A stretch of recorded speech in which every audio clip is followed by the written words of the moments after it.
Hello મિત્રો, નમસ્કાર, જય Hind, Vande Mataram. Job government information ચેનલમાં તમામ ઉમેદવાર મિત્રોનું હાર્દિક હાર્દિક સ્વાગત છે. મિત્રો, તાજેતરમાં ગુજરાત ગૌણ સેવા પસંદગી મંડળ દ્વારા જુનિયર સાયન્ટિફિક આસિસ્ટન્ટ વર્ગ 3 વર્ગની પરીક્ષામાં હાજર રહેલા તમામ ઉમેદવારોએ મેળવેલા ગુણ જાહેર કરવા બાબતે અગત્યની સૂચના પ્રસિદ્ધ કરવામાં આવેલી છે. તો વિગતે જોઈએ મિત્રો.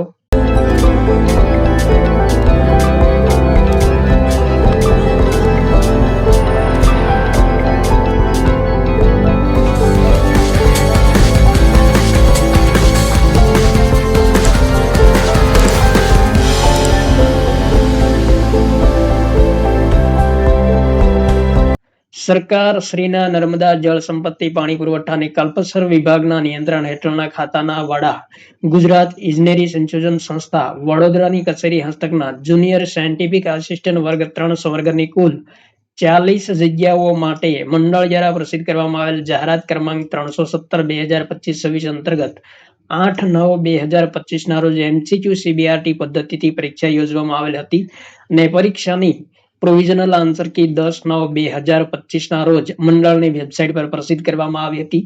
ત્યારબાદ પ્રોવિઝનલ આન્સર કી સામે મળેલ વાંધા સૂચનોને ધ્યાને લઈ વિષય નિષ્ણાંતો પાસે અભિપ્રાય મેળવી તારીખ 3/1/2024 ના રોજ ફાઇનલ આન્સર કી પ્રસિદ્ધ કરવામાં આવેલી હતી. પાર્ટ એ માં 60 પ્રશ્નો અને પાર્ટ બી માં 150 પ્રશ્નો, કુલ 210 પ્રશ્ન પૂછવામાં આવેલા હતા.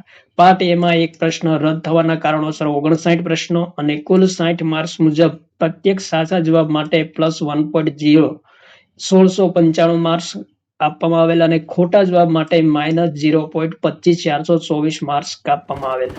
ત્યારબાદ પાર્ટ બી માં એક પ્રશ્ન રદ થવાના કારણોસર કુલ 149 પ્રશ્નો માટે 150 માર્ક્સ મુજબ પ્રતિ સાચા પ્રશ્નના જવાબ માટે +1.00671 માર્ક્સ અને ખોટા જવાબ માટે -0.25167 માર્ક્સ કાપવામાં આવેલ.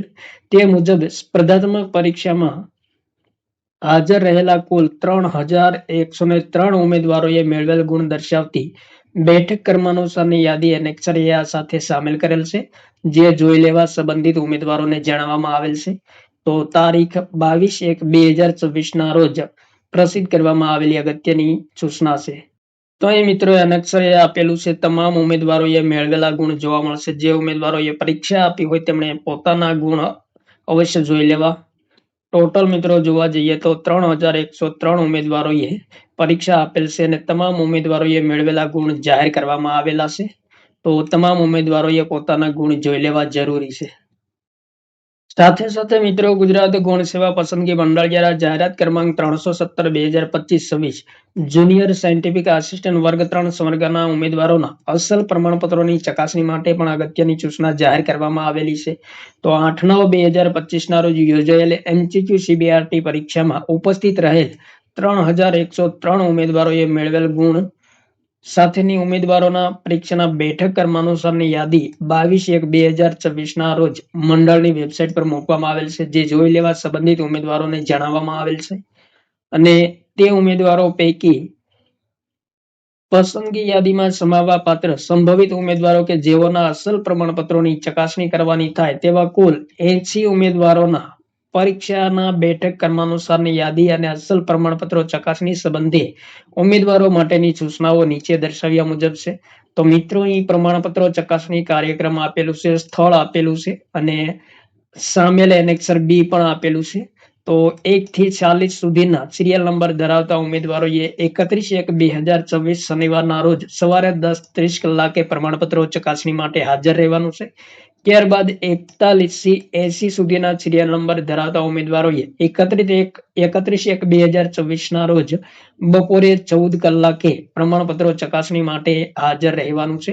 અસલ પ્રમાણપત્રો ચકાસણી માટે બોલાવા ના થાય તેવા ઉમેદવારોના પરીક્ષાના બેઠક ક્રમાનુસારની યાદી એનેક્સર બી મિત્રો આપેલું છે. તો જે ઉમેદવારો પ્રમાણપત્રો ચકાસણી માટે લાયક ઠરેલા છે તેમનું તમામ સિરિયલ નંબર, રોલ નંબર, નામ, મેળવેલ ગુણ તમામ વિગતો આપેલી છે. અને ખાસ મિત્રો અહીં સૂચના પણ આપેલી છે. તે તમામ સૂચના એક વખત વાંચી લેવાની રહેશે. ઉપર દર્શાવેલ ક્રમ 7, 66 અને 68 પરના ઉમેદવારોના રમતગમતના પ્રમાણપત્રોની ચકાસણી બાદ રમતગમતનું માન્ય પ્રમાણપત્ર ધરાવતા હશે તો નિયમાનુસાર મેળવેલ ગુણના 5% ઉમેરી મેરિટના ધોરણે પસંદગી પ્રતીક્ષા યાદી તૈયાર કરવામાં આવશે. અને ત્યારબાદ પ્રમાણપત્રો ચકાસણી માટે ખૂબ જ અગત્યની સૂચના આપેલી છે. તો તમામ સૂચનાઓ એક વખત વાંચી લેવાની રહેશે. પ્રમાણપત્રો ચકાસણીના ફોર્મમાં જરૂરી વિગતો ભરી નીચે દર્શાવેલ ક્રમ મુજબ લાગુ પડતા અસલ પ્રમાણપત્રો ગોઠવી તેની સ્વપ્રમાણિત નકલો 2 સેટમાં અવશ્ય સાથે લાવવાની રહેશે. તો અહીં મિત્રો પ્રમાણપત્રો ચકાસણી માટે પ્રમાણપત્રોની ક્રમાનુસારની યાદી આપેલી છે. તો 22/1/2024 રોજ ગુજરાત ગૌણ સેવા પસંદગી મંડળ દ્વારા મહત્વપૂર્ણ સૂચના પ્રસિદ્ધ કરવામાં આવેલી છે. તો અહીં મિત્રો પ્રમાણપત્રો ચકાસણી માટે ફોર્મ ભરવાનું રહેશે. જેમની શૈક્ષણિક લાયકાતના પ્રમાણપત્રોની ચકાસણી માટે ફોર્મ મિત્રો આપેલું છે તે ફોર્મ ફિલઅપ કરવાનું રહેશે. તારીખ, સમય, તમામ વિગતો ભરવાની રહેશે. ઉમેદવારનું નામ અહીં મિત્રો ગુજરાતીમાં અટક છેલ્લે, કેપિટલ અક્ષરમાં, અંગ્રેજીમાં અટક છેલ્લે, ત્યારબાદ બર્થ ડેટ લખવાની રહેશે. અહીં મિત્રો શબ્દોમાં લખવાની રહેશે. ત્યારબાદ ઉંમર, વર્ષ, માસ અને દિવસમાં જણાવવાની રહેશે. વતનનું સરનામું, હાલનું સરનામું, સંપર્કની વિગતો, મોબાઈલ નંબર, ઈમેલ એડ્રેસ અને ત્યારબાદ મિત્રો જે કાંઈ પ્રમાણપત્રો લાગુ પડતા હોય તે હા અથવા તો ના લાગુ પડતા હોય તો દર્શાવવાનું રહેશે. ત્યારબાદ PS કેટેગરી માટે અહીં મિત્રો ખાસ સૂચના આપેલી છે. તો હા લાગુ પડતું હોય તો પ્રમાણપત્ર નંબર, તારીખ અને પ્રમાણપત્ર આપનાર અધિકારીની વિગત, તમામ વિગતો દર્શાવવાની રહેશે. ત્યારબાદ મિત્રો જે ઉમેદવારો રૂબરૂ ઉપસ્થિત ન રહેનાર તેમના માટે સંમતિ પત્રક આપેલું છે. તો સંમતિ પત્રક પણ મિત્રો જે ઉમેદવારો રૂબરૂમાં હાજર ન રહી શકતા હોય તેમણે ભરવાનું રહેશે. તો આ તમામ વિગતો ભરવાની રહેશે. ત્યારબાદ રમત ગમત વિશેનું ફોર્મ પણ આપેલું છે. તો તે પણ ફિલઅપ કરવાનું રહેશે. મહત્વપૂર્ણ ફોર્મ આપેલા છે. જે લાગુ પડતા હોય તમામ ફોર્મ મિત્રો ભરવાના રહેશે. તો મહત્વપૂર્ણ અપડેટ ગુજરાત ગૌણ સેવા પસંદગી મંડળ દ્વારા પ્રસિદ્ધ કરવામાં આવેલી છે. તો જે ઉમેદવારોએ ભાગ લીધો હોય અને સફળ થયા હોય તેમણે મિત્રો ખાસ ધ્યાનમાં લેવું. થેન્ક યુ મિત્રો. જય હિન્દ, વંદે માતરમ.